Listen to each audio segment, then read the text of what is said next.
Introducing Carvana Value Tracker, where you can track your car's value over time and learn what's driving it. It might make you excited. Whoa, didn't know my car was valued this high. It might make you nervous. Uh-oh, market's flooded. My car's value just dipped 2.3%. It might make you optimistic. Our low mileage is paying off. Our value's up. And it might make you realistic.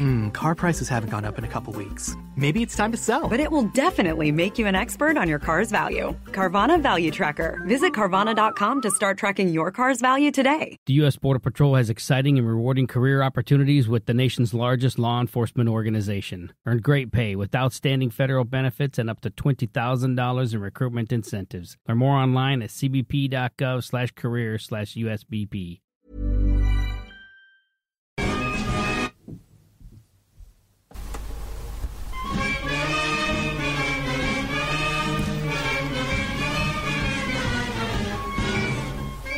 Hello and welcome to this. It is the second instalment of, well, what was this, World Cup run that we're doing, Phil? Yes, I guess so. And it's the second attempt at the second instalment of the World Cup run after an aborted start. After a quick cough. I'm going to have to stop saying second, third. I'm going to lose count. We've got many podcasts to do. I can't wait. We are going to watch a lot of rugby and hopefully record a lot of podcasts. Well, something interesting happened yesterday in the world of rugby. Is this not going to be related to the World Cup? I can do what I want. Tim's in France. So, yeah, we played Warrington yesterday. Tockage played Warrington. Down by, 16 to 19 points. Yours truly on the bench. Scrums aren't going well. Guess what happened? I think I've heard this story before. I think you have. About 10 hours ago. Yeah, well, 10 hours ago, and many times where you've been in a similar situation, and JB has come on to save the day. Do you know what? I only had 2 scrums, but that's all it took to not just steady the set piece, but steady the nerves of my teammates to then score 50-odd points. Broughton Park lost to West Park St Helens. Go on, Arnie. Yes. Well done, Arnie. Yes. Good lad. What a guy. Great lad. Marlow lost, sadly. Cocker's beloved Marlow. But Aylesbury did win. Oh, fantastic news. Thank God. That is wonderful news. It's nice, isn't it? Two out of 3 of us support Aylesbury. And one of us supports Marlow for inexplicable reasons. Who everyone else hates. Everybody hates Marlow, except for Tim. So, I don't know. Do what he wants. In the same way that I can do what I want because he is in France. So, we'll get back onto more interesting rugby after we've covered off the small tournament in France. What did you see yesterday, except for England? We'll talk about England in detail, but what did you see yesterday? So I watched pretty much the whole of Italy and Namibia. Oh, okay. So that was very one-sided. Probably more one-sided than I expected. I kind of thought, looking at the scores, Namibia might have fired a shot. They didn't. They started okay. It was 8-5 at one point, or 8-7 at one point. But after that, you could see the conditioning of Namibia wasn't as good. And Italy they're a good team. They're well drilled. They're spreading the ball wide in the second half beautifully. And they had a much more powerful rolling maul, which led to, I think, the first or second Italian try and subsequent yellow cards for Namibia. So it was... There is a gap. There's quite a big gap between those two teams. Just whisper it. Whisper it very quietly. But I'm reading that Italian team. I'm looking at their Six Nations performances. I'm thinking, do you know what? This is one of the few times when you look at the Italian team, you think, that's a big name. That's a big name. That's a classy player. I mean, maybe Stephen Varney isn't a top-end scrum half, and maybe that's putting it mildly, but he does a good job for them. And Garbisi is a top-class 10. Yeah, Garbisi's a great 10. Varney's a very serviceable 9 who does have a lovely turn of pace. Yeah, that's true. And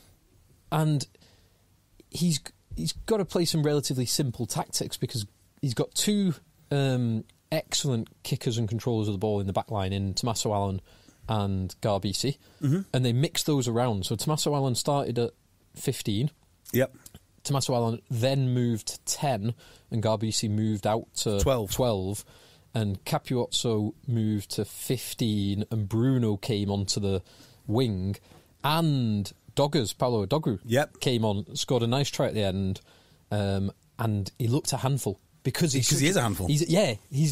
Primarily that'll be why. He's 100 kg or so, but not particularly tall. He's more tall. than 100 kg. Well, he's not very tall. He's huge. But he's short. He's very short. Huge. He's very explosive, very wide stance and low centre of gravity.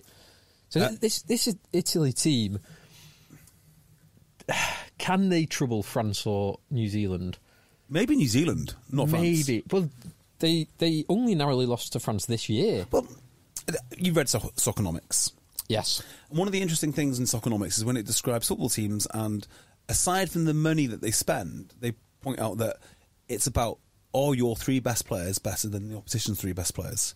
Now, with it being a 15-man game, obviously rugby's different to football, so maybe it might be your 4 best players. 4, 5, 6. And also influential players as well, I guess. There's no point in having the world's best winger in a team that can't pass a ball or some such thing. Yeah, and I also think there is football is more individuals. There is a team element to it, but the individuals are more important than in rugby. Like, it doesn't matter. You could have the 7 best players in the world in a backline, but if your pack's getting pumped, it's totally irrelevant. And I guess there are some positions where it is more individual than others. Tight head prop would be one.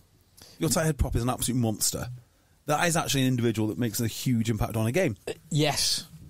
Although, again, if you've got a great tight head prop, but you've nothing got behind him. Yeah, lightweight, second row, back row. You've not got a tight head lock or indeed a tight head 8. So where I was going with this is Italy have got some pieces now which are not maybe the absolute best in the world, but they could man for man be better than their opposition. Capozzo would be one. He's a unique talent. He is one of the best finishers in the world game at the moment. Montijuani's brilliant as well. And the centre combination, Marisi and Brex, very, very solid. They hit hard. Garbisi's excellent. Their back row is excellent. Legitimately excellent. Yes, that's where I was going next. Canone is superb. Lamaro is superb. Negri's enormous and very, very strong. And the boy Zuliani, who came off the bench and scored a lovely try, albeit a bad missed tackle from the Namibian 10, he looked lively as well. So they've got options in lots and lots of positions. Yeah, it's now, good. we shouldn't get ahead of ourselves, because this was only Namibia. Yeah. And Namibia will be lucky to get a losing bonus point at any stage in the tournament. But it's a good Italian team that can trouble, perhaps not win, but trouble the bigger teams. Although they do have to play, it's Uruguay as the other team in that group, isn't it? And I really like Uruguay. We've not seen them yet, but keep your eye on them. Yep. Now I'm going to link Italy to Argentina, and we'll come back to Australia at the end, because everything you were saying then about the back row for Italy is basically the same as the back row for Argentina. Big, abrasive, can really play. Probably some of the best players in that position. Maybe not absolutely the best players, but certainly in from certain angles, they're very, very good. Oh, hang on a minute. We're joined by rugby royalty. Hold tight, please, Phil. Cocker, how are you? It's like I'm in a sweat lodge. People pay thousands of pounds to go to the California desert and sit and sweat. I'm in a van outside the Stade Velodrome in Marseille, absolutely sweating buckets right here, just so I can speak to you. Well done. Oh, God, isn't he humble? So humble, on the trip of a lifetime, and he's doing this for us. Thank you, Tim. We appreciate it, Tim. Don't we just? Wow. No, do you know what? It's absolutely awesome. So yeah, I slept in the car park of the stadium last night. Amazing. Well, have you ever heard Adam Carolla's Rich Man? Connected to the stadium Wi-Fi. Have you ever heard Adam Carolla's Rich Man, Poor Man? Yes, I love it. So, do you know what Rich Man, Poor Man is, Tim? No, I don't. Problems that rich people have and very poor people have, or activities. It's things that only the ultra rich or ultra poor, like for example, travel by boat. Travel by boat, or eat something you've killed. Yeah, hunt your own food. Yeah, hang around all day in dressing gowns. Drive 50-year-old cars. Yes, yeah, drive cars which are much, much too old. I'm going to put sleeping in stadium car parks as a rich man, poor man. Yes. Tim, you have arrived at the perfect moment. So JB and I started this about 15 minutes ago. Do you want to? We have already covered off Northwest, and indeed most of the Northwest, most of English lower level rugby, lower tier rugby, and we've covered off Italy versus Namibia. And we were just about to start. JB was just taking some tentative steps towards the big game last night. He was going to give us a comparison between Italy and Argentina to introduce us to that dynamic.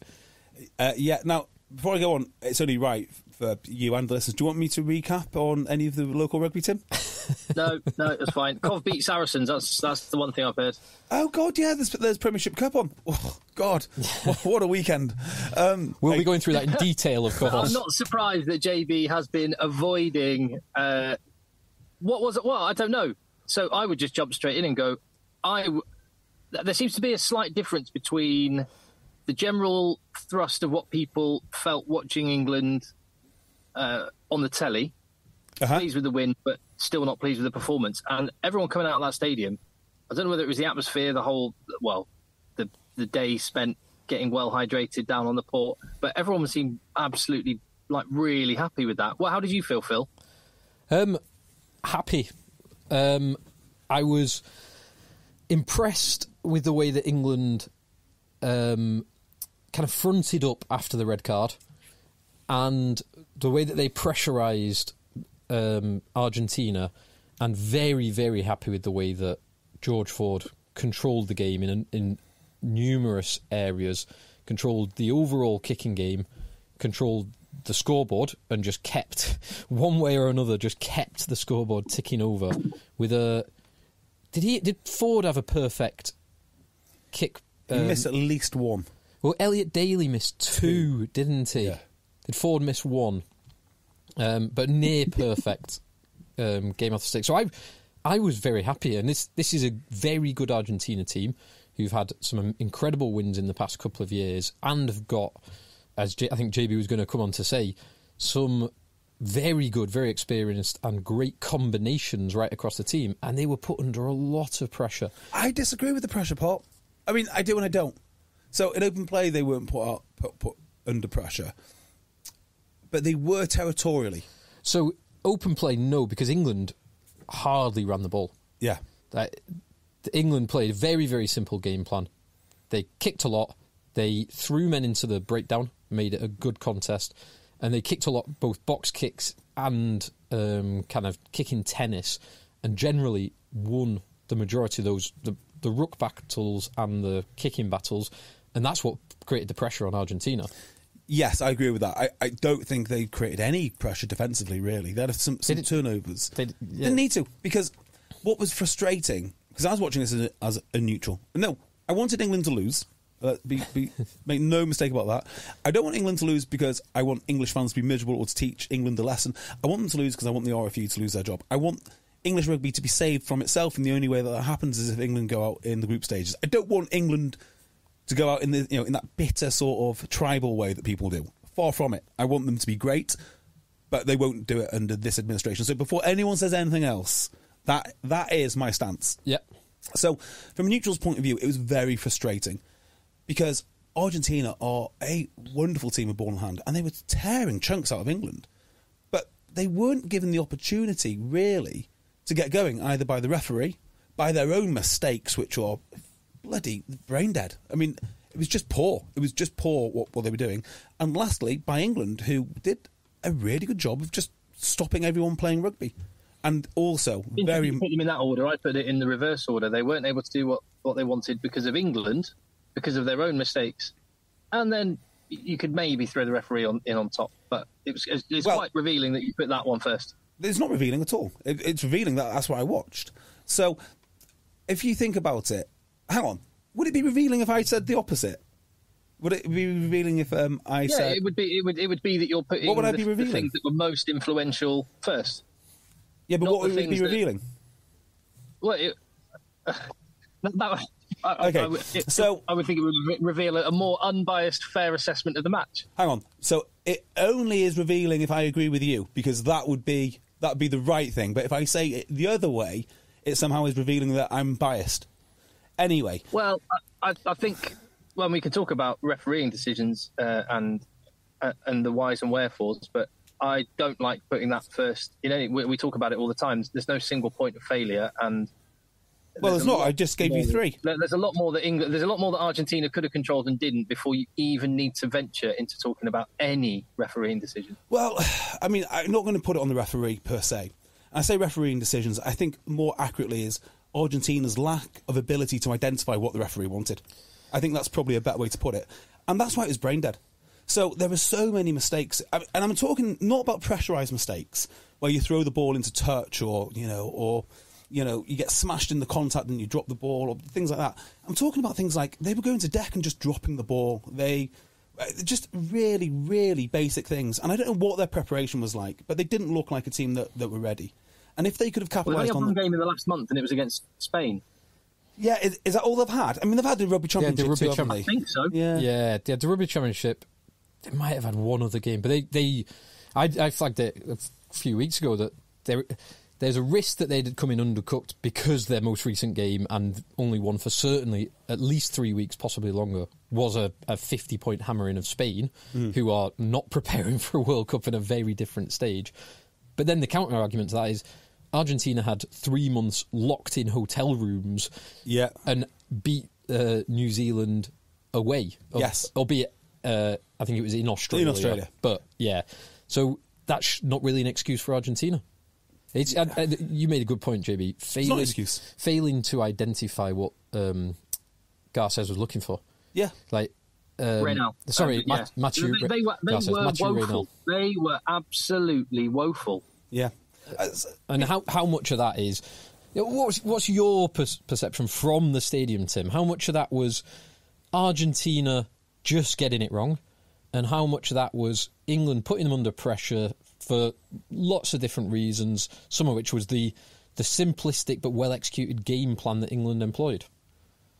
Yeah, I mean, I think a massive amount of it was England. Like, there's no question, the mistakes, the errors, and then they started trying too hard, and it just got worse and compounded itself. But that all stems from the pressure that England applied through a tactical kicking game. I thought Alex Mitchell's. I know it's boring to talk about, but his box kicking was brilliant. I don't think it is. I don't think it's boring at all. I think tactical kicking, when it's employed well, is fantastic. I had this conversation with and so England's tactical kicking from 9 and 10 was brilliant. I thought that they threw men into the breakdown, as you said, Phil. And I haven't heard an England crowd singing "Umaru Itoji" for a long time, and they did that a number of times because he was a menace at the breakdown. I thought that Ben Earl was an absolute wrecking ball and a menace. And Courtney. Yeah. Courtney had a great turnover. Maybe 2 of them. He got penalised early on for going too long or not supporting his body weight. But other than that, he was excellent. Those 3 were super. Maro's, I said to JB when we were making a coffee before, Maro's best game, certainly in an England shirt, in 12 months at least. I think you're probably right. Probably right on that. I think the England performance, there's a lot. You just got to treat it as exactly what it was. I thought the tactics, although looked odd pre-game, worked out brilliantly. I mean, you can't argue with that. They've conceded no points, and they've won handsomely. The 15-point win in a World Cup match. Exactly. Do you think it's a record for a win with no tries? Could be. There's probably a lot. Isn't there like 99 World Cup where the Springboks... Yanni de Beer. Yeah, Yanni de Beer. I assume someone must have scored a try. But probably. But isn't that the record for drop goals in a tournament? 5, was it? It might be. 5 or 6. Yeah. Yeah. So... there's certain things which are just undoubtedly true. I thought they got their strategy right, as in their tactics right. Box kicking was great. I had to educate someone in Talk H about box kicking. They said, "Oh, it's so boring." And then we watched the reception of the box kick. It's like, that's not boring. When someone goes up, falls to the ground and eats grass, why is that boring? That's exactly what we want to see. And if it is boring, so do you know how many times England kicked the ball last night? On a hazard a guess? 30? So it's 43. Okay. In other games this weekend, so Australia playing a comparatively weaker team in Georgia. Yep. Although we'll come on to that game because I thought Georgia, a couple of chances, if they'd have scored them, it would have been much more interesting. But Australia in that game, they kicked 40 times with ball in hand. England 43. France, New Zealand was 39 from New Zealand and 44 from France. So England were actually one fewer than France, and about the same as France, New Zealand, and Australia comparatively. So it's if you like, we are not doing this. We are not criticising England for kicking, but if you were, you would also have to criticise Australia, France, and New Zealand at the same time. And I don't know what I'm about to say here, or how I should express this. Standard. But I wouldn't be surprised if we watched them both. There'd be something about the kicking that we'd find boring for an observer. And I don't know what that is. Maybe it's the fact that kicks go to touch more, or the fact that... So if a kick goes to touch, it's a kick, but then you've got to wait 15 seconds to set up. So let me give you another stat to align to this. So in the England-Argentina game, there was 541 metres run with ball in hand, which is not a huge amount, but it's not terrible. In the Australia-Georgia game, there was 1,260, so 2.5 times. And in the France-New Zealand game, there was 1,080. Yeah. So twice as much. So the difference is there's a lot of kicking in those three games, a comparable amount of kicking in those three games, but the running with ball in hand in the other two games was significantly higher. And that was, I think, a clear tactic from England. They were kicking to shut things down, not kicking to then create opportunities to run. Yeah, I agree. Also, if you're thinking about the kicks, how many marks were there? And then the mark takes 10 seconds off. And then George Ford used that expertly to slow the game. It's exactly what you want to see. It's exactly what you want to see. If you're an England fan, I mean, George Ford was brilliant. Could he have faced better opposition? Potentially. But what he actually did with those drop goals is sort of opposition neutral.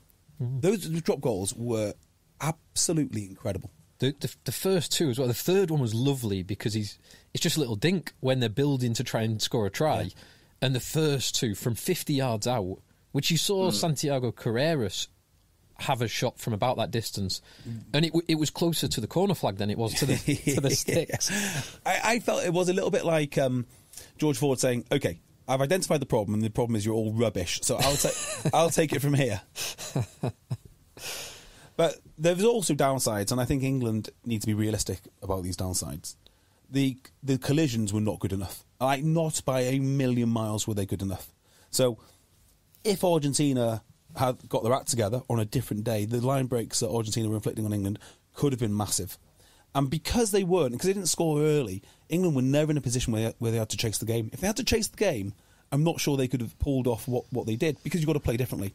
That'd be the first one. I'm going to stick up for their defence here, which is another big positive. Yeah, we still haven't scored tries, so I'm not getting ahead of myself. And England have got a lot of improvement to make, and I still think there's a huge... The ceiling between pools A and B and pools C and D is still a big gap. Mm-hmm. But yeah, even when Argentina made dents, England never lost their shape in defence, and you did get a perspective of that when you were in. I was quite high up in the stadium looking down, and you saw the whole picture, and that was the one thing that struck me, was they never got folded in defence, and they always managed to keep their shape. So there's obviously some work that's been going on, and it was a big improvement now, I thought. I'd say besides the last 5 minutes or so, which you can kind of forgive when you've played with 14 men for so long. Yeah, all the stopping and starting. If you've only got 14 men, you want to be exerting yourself in small, violent bursts. That's what you want to do. Yeah. Now, your other point. England, the try. Yeah, Tim just pointed out lack of tries, lack of attacking intent was bad. Well, and on 14 men. On that, it was a clear tactic. But on that, they did get a couple of turnover balls where they tried to go wide, and twice screwed it up. Basically, everyone drifted and ended up just passing the ball straight into touch. Which made them... Well, it was bad passes as well. Joe Marchant's pass to Elliot Daly was terrible. Yeah, and there was one in the second half to, I think it was Mitchell to Johnny May. But the bad pass from Marchant that made an already bad situation worse, because everyone up to that Marchant pass had just drifted. So it just allowed... They had numbers, but it just allowed the Argentine defence, even if they'd have only had two defenders, they could just drift with the ball. Yeah. The set piece was interesting.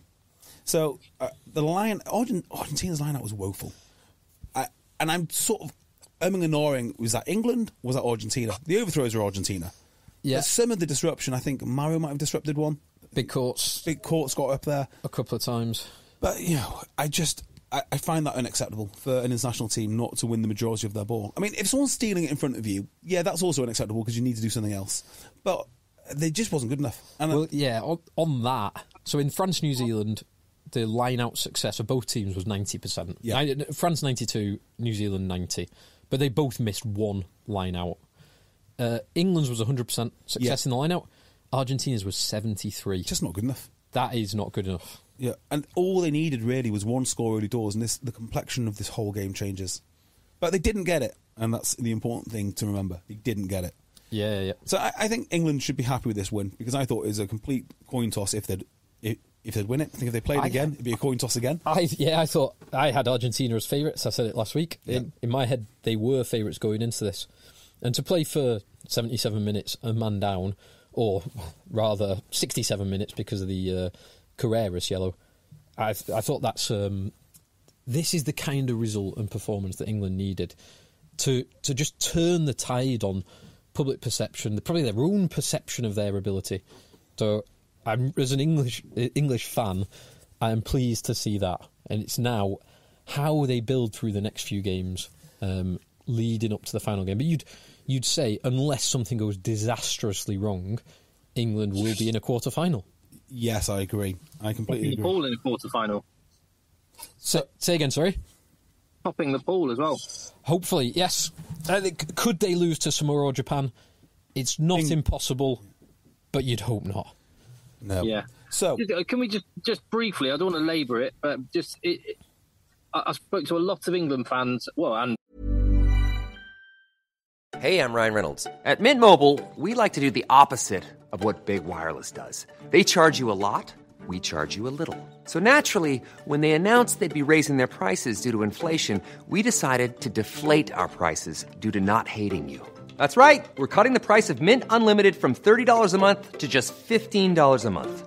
Give it a try at mintmobile.com/switch. New activation and upfront payment for 3-month plan required. Taxes and fees extra. Additional restrictions apply. See mintmobile.com for full terms. The United States Border Patrol has exciting and rewarding career opportunities with the nation's largest law enforcement organization. Border Patrol agents enjoy great pay, outstanding federal benefits, and up to $20,000 in recruitment incentives. If you are looking for a way to serve something greater than yourself, consider the U.S. Border Patrol. Learn more online at cbp.gov/careers/USBP. That's cbp.gov/careers/USBP. fans of Scotland and Australians, people that were in Marseille, I spoke to a lot of them, I just canvassed opinion on the red card. And I think this is something we've talked about. I think, JB, you might have even mentioned it a week or two ago, or one of you did anyway. The difference in the assessment of, like, rugby noses like us who watch every minute, and people, the vast majority of people that will have been tuning in to watch that game last night, having not watched the game. So glad you said this. Go on. Fine, we go, the tackle framework, yes, World Rugby's framework, that's red card, blah, blah, blah. But it's quite interesting how big a departure that is from where the average fan's head is. Because there's a lot of people cannot get their head around how that is a red card, particularly because it's a framework thing and this flow chart we've got. The Tom Curry one was a red card and Santi Carreras wasn't, and it just that's the bit that's pickling people's head. They're like, "What? I don't understand." And surely accidents are allowed to happen. Is the general sentiment? Yes. I'm so glad you said this because I've got a couple of text messages here. This is direct to me, not including all the group ones. So two stood out for me. And the thing is about these text messages is they're coming from lads that previously absolutely loved rugby. Played rugby, watched it. I'd class one of these. It's both these guys are absolute nauseas when it comes to rugby. Both of them have drifted away from the game. So one was just I've not heard from my friend Lawrence for a little while. Last saw him when Coldy got promoted. But simply this: rugby can surely not sustain this level of nonsense around the head area. Correct, absolutely correct. Another one, just simply, the game's gone, and they're right. You know, they're absolutely right. Because it is a high-impact, high-contact game. these laws have been changed by people who, yes, this is what they'll do. They'll say that the laws have been changed by World Rugby, but then they'll say, and it's also been agreed by all of these people who've done really great things in the game. I think Richie McCaw was on some panel. There's a couple of South African legends on the panel. There'll be coaches, there'll be players. I don't give a shit. Like, your job is to play and coach. Right? And just appropriating the reason that they use these names is so they can browbeat people that think something differently and go, well, you don't think you know more than Richie McCaw, do you? Actually, yes, I do. I actually think that I know more, because when you're getting those texts, it's obvious. If you bothered just listening to people that watched the game and played it across all levels, not just the super elite guys, with a very precise mandate of what they have to conclude, then you go, well, this is nonsense. Like, we're trying to play a contact sport here. The absolute perverseness of this, we must change behaviours, it is made up by people that don't have a clue about the game and do not have its best interest in heart. Who are they trying to appeal to? Rugby appeals to people that used to play it and people that appreciate watching men smash into each other. If you don't dilute that with your stupid nonsense about changing behaviour, you're going to have exactly what you've got now. People that don't understand the game and switch off. There's potentially one middle ground we could find, because this is the one thing I think. It's like, I was kind of resigned to, okay, fine, that's a red card. But the thing that I have mentioned this before, so I won't go on about it. But the thing that really bothers me about this is less so actually that it's a red card now. I'm kind of resigned to it a little bit. And I saw Kieran Brooks outside the stadium and chatted to him as well. And he's playing up the road in Toulon. He turned up in an old school vintage BT Cellnet England shirt. Oh, awesome! Which was really wicked. Yeah, that's cool. Yeah, it was great. So I chatted to him, and his perspective was kind of like, it's just where it is now, isn't it? It's just the way it goes. If you make contact, so he sounded kind of like that. Players just accept that's how it is, and I'm kind of resigned. But what I was going to say is, missing games, like the punishment was enough on the night, and I just don't think that 2, 3, 4 week suspensions is going to actually solve any problem. It's not going to change behaviour. No. It's just going to mean that a player misses out on a World Cup final, the pinnacle of their very career, because of one of these incidental accidents, which Tom Curry had some control over, but sometimes things are going to happen that they don't have control over, and that's the bit we dislike. I sort of flex on this. Sometimes people can persuade me they do have control, other times I don't know. I mean, surely the ultimate incentive not to hit someone in the head with your own head, like, it's just is the damage to your own head. Yeah, I'm pretty sure if Tom Curry designed that hit, he wouldn't choose that one. So it can't be on purpose. Yeah, like, if he chose what he wanted to do in the perfect world, it would not be that hit. So let's pretend that this fucking nonsense about changing behaviour is a real thing. It's not. It's not. It's not. It's not. Tom Curry is a top-level professional, a top-level athlete with incredible body control. He didn't do that because he's reckless or violent or doesn't care about head injuries. He just did that because it's a rugby incident. And we need to start accepting rugby incidents happen, get rid of all of the people who are lobbying rugby from a third-party lobbyist sort of pressure group stance, and just carry on with it. Stable doors, horse bolted, mate. It's a futile thing to argue for. Well, I guess this is the point. I'm taking a more pragmatic approach. Is like, can we not have players missing games for stuff like this? It's like, fine, they go off in the game, but no, can we not have players? Can we not have it so Tom Curry doesn't play again in the pool stages? Yeah, I'll tell you why it won't work. Because there is no such thing as middle ground. Unfortunately, I wish there was, but there's not. So what you said about people being resigned, I mean, that is so often the case. And you see it across all sorts of stuff in rugby, whether it be the Exeter brand being changed or, it's the tackle height. People give up. They get fatigued. And like you're saying now, it's like, oh, well, I'm resigned to it. Kieran Brooks always resigned to it. Like, that's why there needs to be a voice that constantly and forcefully argues this is the way forward. Because when people realise that someone is fighting this case and it's not futile, then things will change. Otherwise, we just carry on drifting the way that World Rugby go. The most worrying thing for me this week, by far, is I'm in like 3 or 4 rugby groups. One of the groups, which is actually set up for the purpose of communicating about rugby, 2 of the guys who played for the longest time didn't even know the World Cup was starting this week. They didn't know the World Cup was starting this week. I went to the club last night, Talk H, and if this was England football playing, it would have been bouncing. It was half empty. I thought, like 4 years ago, this would have been rammed. Yeah. This would have been rammed, and it just wasn't. It's worrying. It's really worrying. And World Rugby have to take all the blame for this. And what they'll say is they just want to attract new people to the game. Where are the new people? Where are all the people that are going to flood to the game because the game is now safer? Or because head injuries? Where were the mothers? Where are all the mothers, Tim? I thought mothers would be flooding through the door to buy pints and watch rugby at the club. They weren't there. So I've got two additional frustrations about this, about the Elliot Daly red card. Tom Curry red card. I was just looking at a picture of Elliot Daly. My two frustrations are this. I think had the high tackle framework head contact process actually been followed in the bunker, which is the purpose of the bunker, to allow them the time, they've got 10 minutes to apply the process. I think this should be a yellow card. It should be mitigated down, and I think that will probably be what happens in the week, unless World Rugby seek to appeal an appeal, because I think there will be an England appeal on this. And the reason for this, I've got it in front of me here. Question number 1, has head contact occurred? Yes. Question 2, was there foul play? Yes.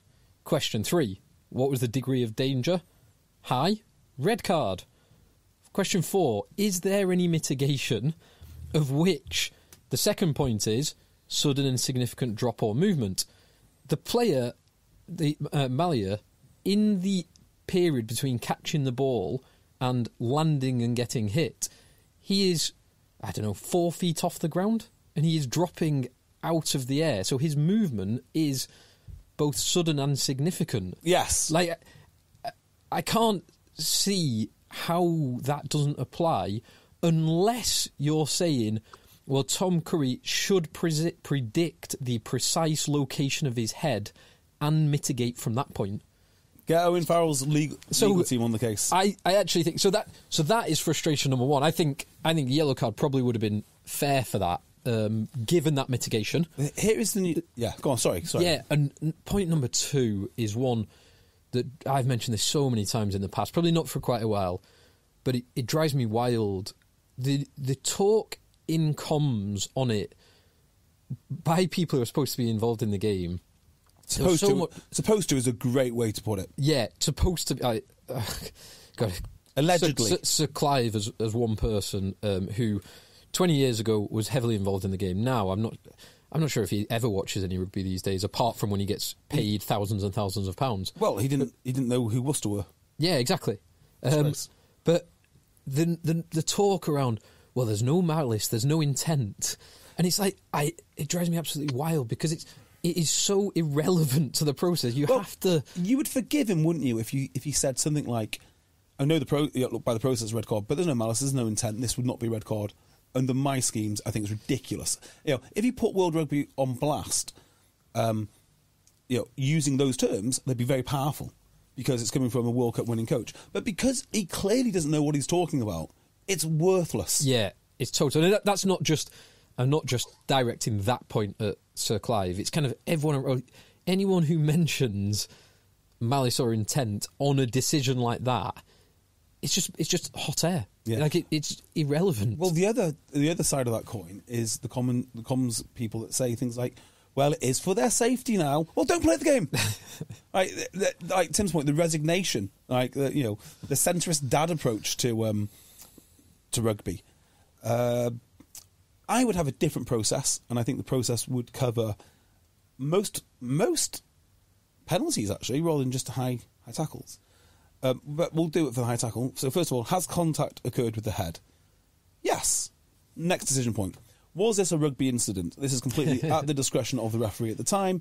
If the answer is yes, go sideways, maximum sanction, penalty. So that is kind of question 2, because question 2 is, was there any foul play?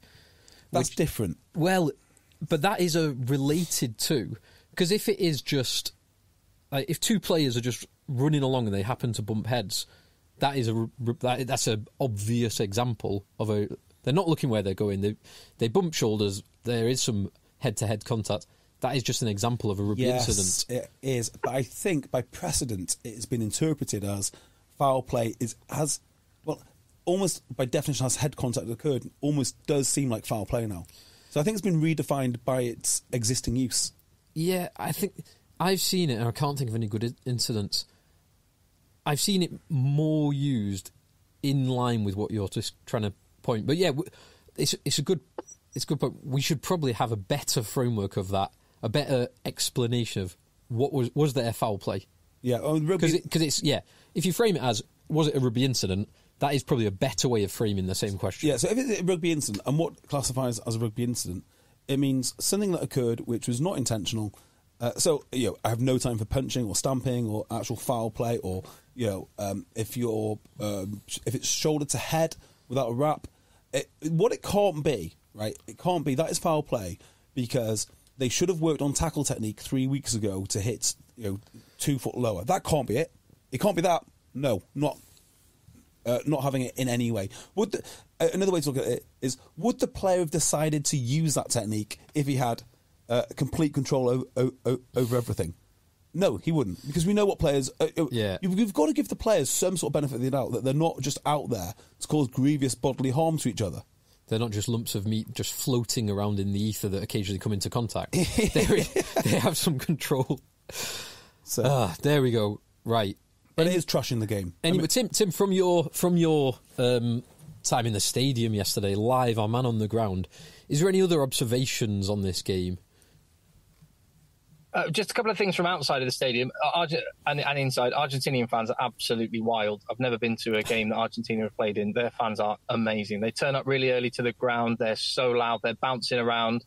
They're so much fun. And I spoke to one guy who travelled 28 hours and spent a month's salary to get here. And what he was served up was just... Yeah, I just felt sorry for those fans, to be honest, because they were amazing. And there were some issues with people getting into the ground. Yeah. There was. I remember it was about half an hour before kickoff, and I was just looking out the window out onto the street on the top level where I was at, and it was like those guys. They are not getting in. It was the number of people arriving and adding to the crowd was way more than the people that were actually getting through all the security checks. There were people that missed the first 15, 20 minutes of that match. So. The Times covered this, and they had the subheading, thousands of people missed the first 10 minutes, including players' families. And I'm not sure if that's more or less important. I don't know why that needs to be... Like, am I meant to be more outraged or less outraged that, some poor sap from some town somewhere has spent God knows how much money to get here and can't get in, compared to the players' parents who've probably seen them play multiple times and are on comps. On a freebie. Yeah. Oh no, the players' family can't get in. Shut up. And it's their son. They should be there 2 hours before. Exactly. What, they were bad parents, they can't get in. Good. Good. But it is a fiasco. What else would I say? I was sat next to in the stadium. I don't know if you've mentioned this already, but Charlie Morgan, who I know you love. Yeah, we are big Charlie Morgan fans. How was Morgs?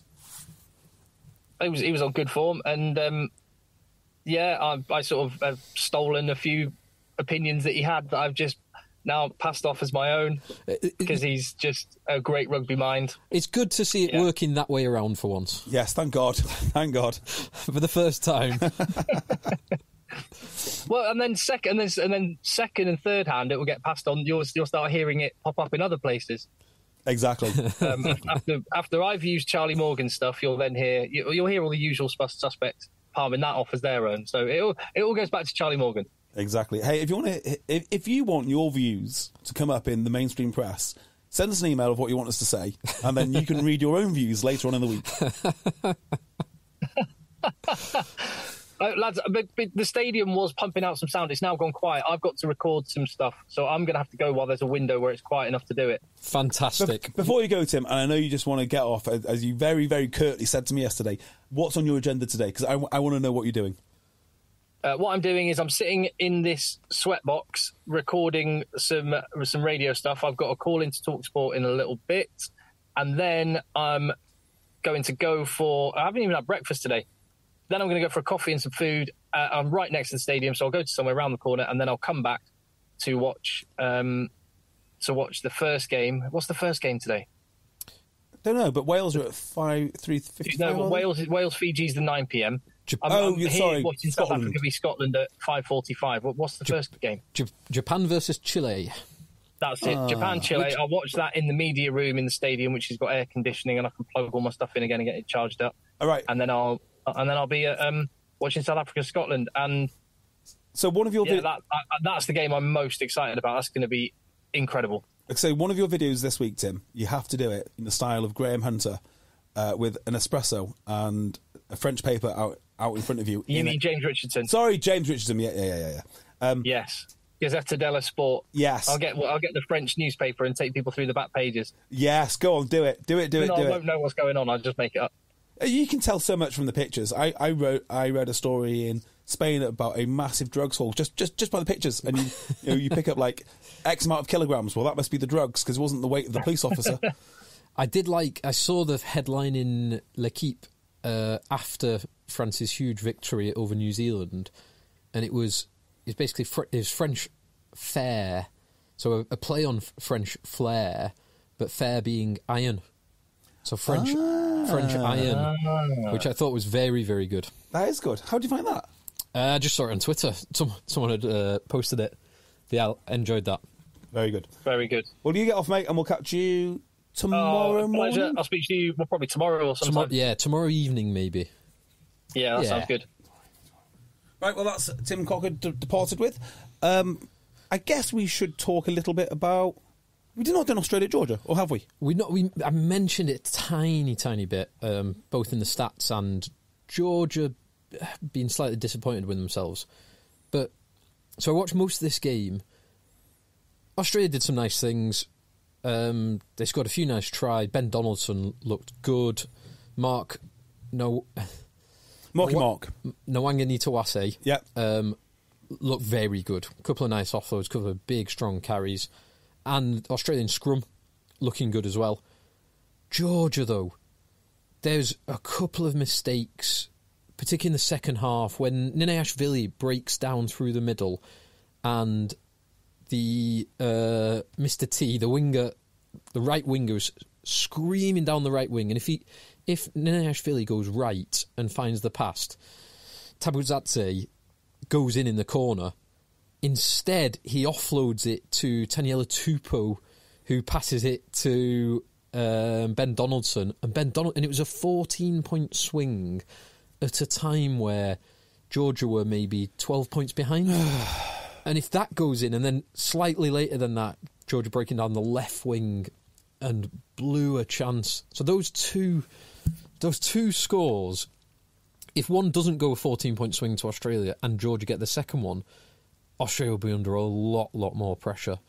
Now, obviously, it didn't go that way, and it's a handy 20-point win for Australia. But Georgia will be disappointed with that. And I think Georgia have got a shot at scalping either Wales or Fiji. And I kind of hope the little round robin between those four teams, I think Australia will beat everyone.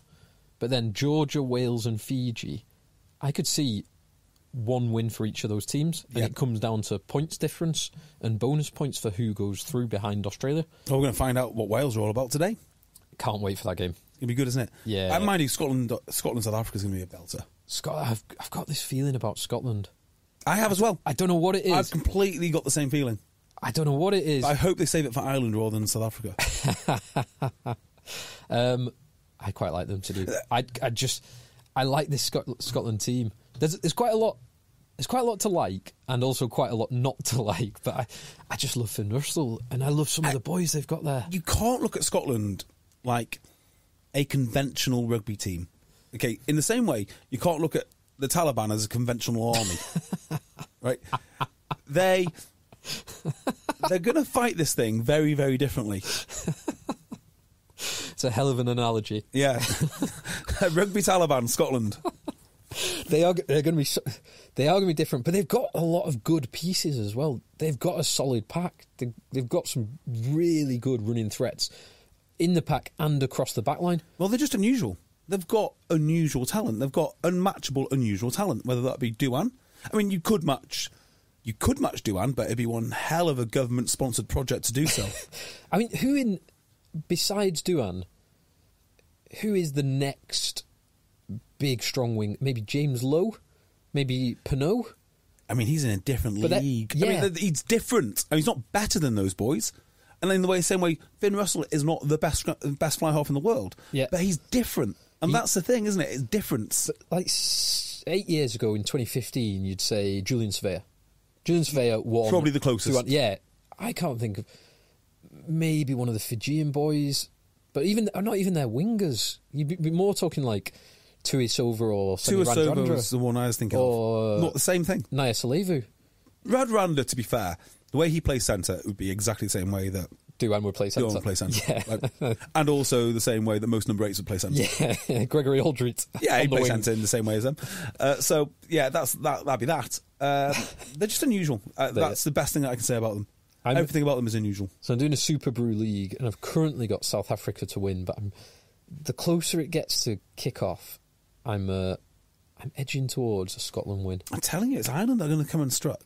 Because I think South Africa have got the overall talent to overcome this, and just sheer massiveness, sheer brute force and individual talent in excess of what Ireland have. Ireland rely on organisation, togetherness, teamwork, all really good things, but all things that can come really unstuck when you get punched in the mouth a few times by Finn Russell.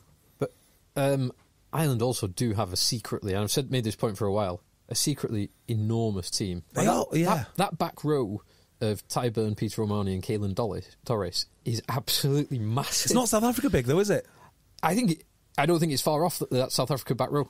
So I don't know. So South Africa are big, but the other thing they have in their favour is extreme violence. I don't mean if it was that Island 3 versus Peter Steph Totoy, Khaleesi and Jasper Wiese, then the Island back 3 is bigger than... But you take out Jasper Wiese and place him with Dwayne Vermaelen.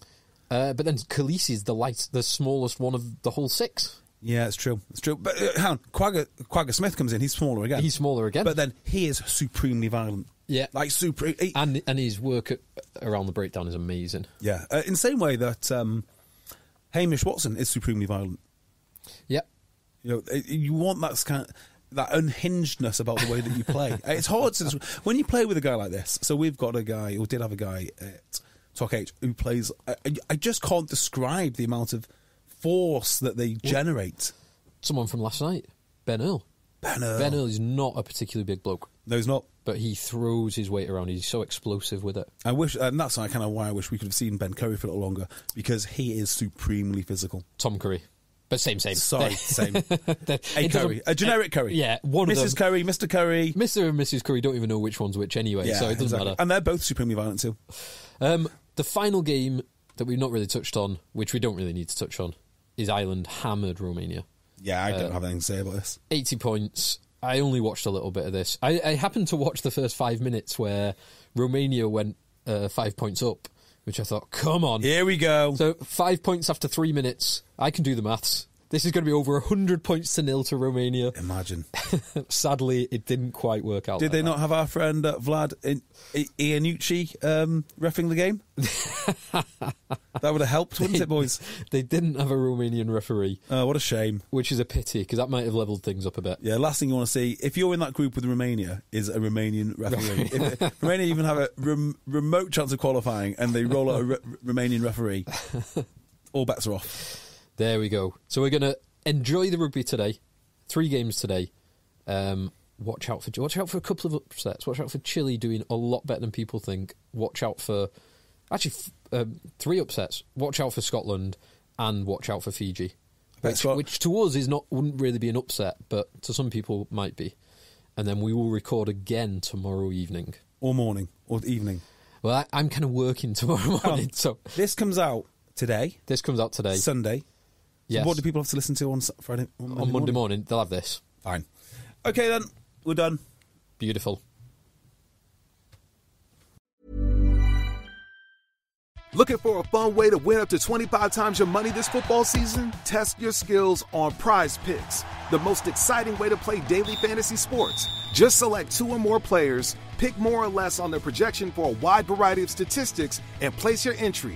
It's as easy as that. If you have the skills, you can turn $10 into $250 with just a few taps.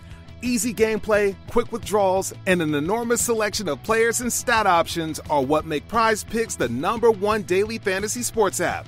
Ready to test your skills? Join the Prize Picks community of more than 7 million football fans who have already signed up. Right now, Prize Picks will match your first deposit up to $100.